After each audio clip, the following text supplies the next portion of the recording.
Hello and welcome to our 5 minutes with Katerina vlog about Dnipro, the central Ukraine. We haven't seen each other for a long while because the last time I was just showing you the refugee facility and I didn't talk about what's happening in Dnipro itself. And now when September is over, we are entering October, and October is bringing the cold here and is bringing the new reality, which is mostly consists of preparation to the winter. It is relatively warm still as for the autumn time, and also it is very dry autumn. And I saw some posts from the soldiers saying that they are expecting the rains to start, so the front line will be a little bit easier. So the military actions will be halted a little bit, and there will be less fires at least. But it's not something that we see currently, and it's not something that is happening. What is happening in the city is the continuous massive bombing. I was talking to my friend abroad, and he was like, "Oh, do you mean the bombings are once a month or something?" And I was like, "No, it's a few times a week or something."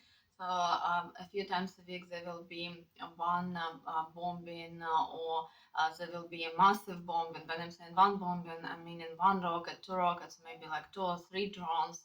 So that will be the minor bombing incident now by our measures, and the massive bombings, they can count 60 drones and a few rockets, or it can be even more. As for the previous days, this week, probably, if I count correctly, there will be at least 300 flying objects over Ukraine, and Kiev was suffering a lot, but also Dnipro was under attack, and Zaporizhia, which is neighboring Dnipro and near the city, is the occupied Zaporizhia nuclear power station is located, so they are also targeted. And I don't know if you remember our previous episodes, but I was telling you that in Zaporizhia itself there is a big dam. It's a huge breach, and it's I don't remember, maybe it's like 20 or 30 meters tall dam, so it's huge. It's one of the biggest in Ukraine, if not the biggest. And if it's hit, the result will be way worse than what we have seen when Kakhovka Dam was destroyed. And recently, a few days ago, the bomb hit exactly this bridge, exactly this dam. Thankfully, it wasn't destroyed. It has a very good resistance, but it was also the second time when the bomb hits this dam, and it's very hard to tell how long it will be able to withstand this direct bomb arrivals.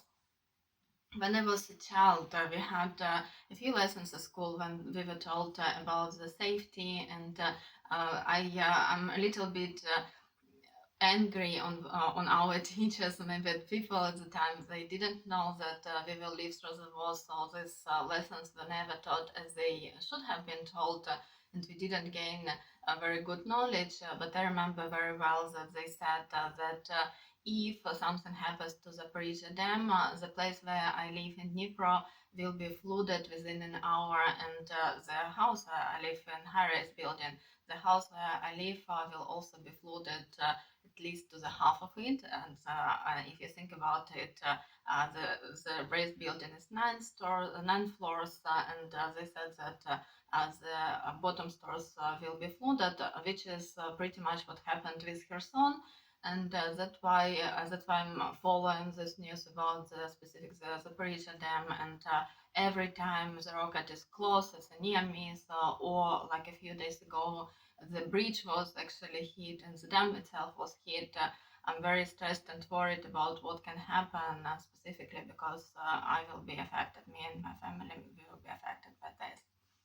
And also in Zaporizhia, Russians killed a child, a 7 years old boy, whose father was recently liberated from the Russian prison. He was a war prisoner, the father.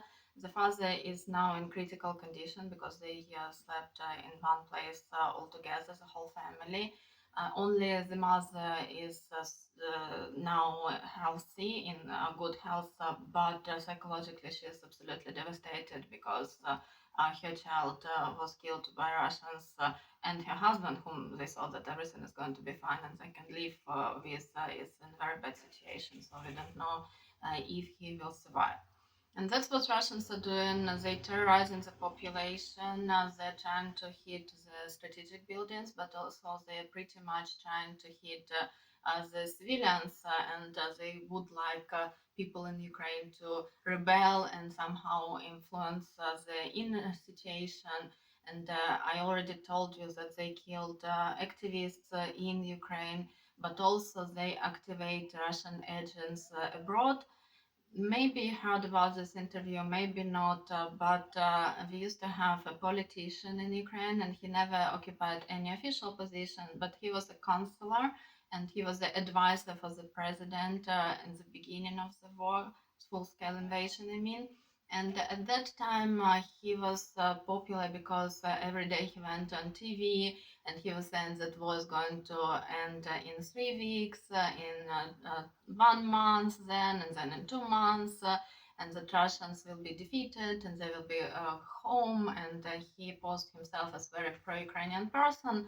And then he faked his documents and he left Ukraine for London. Now he is in London, and he started. Either all of a sudden he was just kind of bought by Russians. So maybe he was a Russian agent since the very beginning of the full-scale invasion. It's not clear, so it's not clear what happened. But now he is acting as a pro-Russian activist, and he gave the interview to a Russian journalist saying that he would like to become a president of Ukraine himself, despite I don't think in Ukraine anyone would vote for him. And he says that he is not sure either, but he's not even in the ratings, so that's his kind of blogger now who fled the country. And obviously, Ukrainians are not very eager to vote for someone who just fled, not decided not to stay there, especially not legally, if I assume correctly. He didn't have the legal grounds to leave the country. And he said that he is very fond of Russians, of what they're doing in Ukraine. He would give up the 4 regions, at least 4 regions. He would give up Crimea to Russians. And the peace for any price is something that might be good for Ukraine, or will be good, as he said in his own words. And that is the question of why Russians activated him as an agent right now, why they decided to make this informational campaign. And I was watching a Ukrainian blog about this video specifically. I didn't watch the whole video, but I don't even recommend. I saw the few parts that were shown by other bloggers, and I don't feel that I will withstand like all the whole interviews on over an hour. And what the Ukrainian experts are saying is that this campaign is not for Ukrainians who are in Ukraine, and of course not for Ukrainians who are fighting at the front line or who are volunteering, who are doing something good for the country. But this campaign is for Ukrainians who are now abroad, and there are the specific group of Ukrainians who are abroad, but they are not sympathizing Ukraine. Thankfully, it's not as big as you would might or as you would think, but I've met a few and I've heard about a few groups, not even like people, about a few groups that are acting against Ukraine or with Russia when they're abroad. So probably if you're now abroad and you say, like you're talking to someone and they say that they're Ukrainians and you are thinking that all Ukrainians are automatically pro-Ukrainian, and that might be not the case. First of all, there might be some Russians, Russian nationals, maybe from Crimea or maybe from Crimea after the occupation even, who say that they're Ukrainians, but in fact they are Russians. So Crimea, even before the occupation in 2014, had diverse population, and the big number of residents there were Russians with the Russian passports. Regretfully, our country allowed them to stay there, and now they post themselves as Ukrainians. So if you don't know these nuances, you might not know. And there are some Ukrainians with Ukrainian passport, pro-Ukrainian people in Crimea. There are some Crimean Tatars in Crimea, so Crimean population is very diverse. But the whole idea here is that in Crimea there is a percentage of Russian population who now fled to Europe in order to get some job or a better life than in Russia, and they pose themselves as Ukrainians. The same with Donetsk region. There was a huge scandal recently in Russia because now, if you have a Ukrainian passport, you can only enter Russia for whatever reason you might need to do it through one point in Moscow, through one airport. You cannot do it via land, you cannot cross the border somewhere in Asia. You only need to go through this airport in Russia. And there was a relative of a Russian activist and military who changed his passport from Ukrainian to Russian, who settled down in Russia. But more importantly, he was a commander for Russian occupation forces in Ukraine.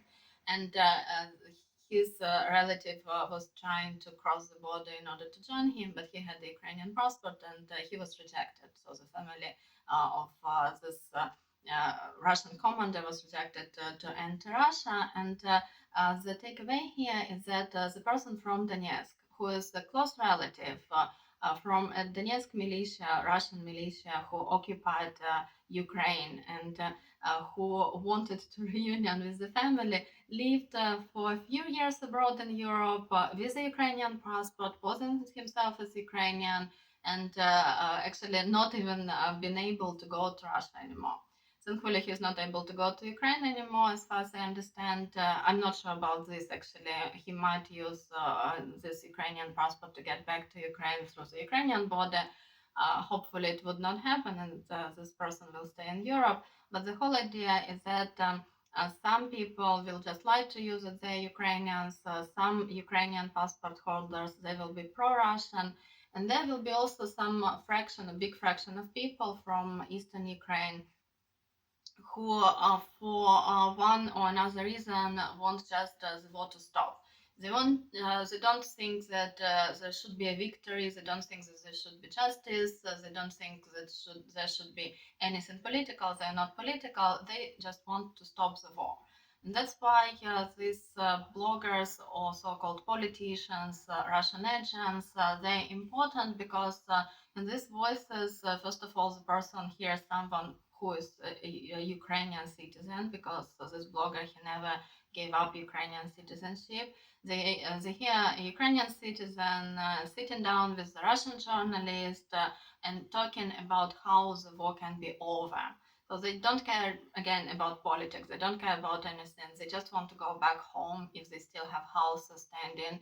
And the idea, they don't think that the administrative division giving up territories, not giving up territories, they just wanted to stop.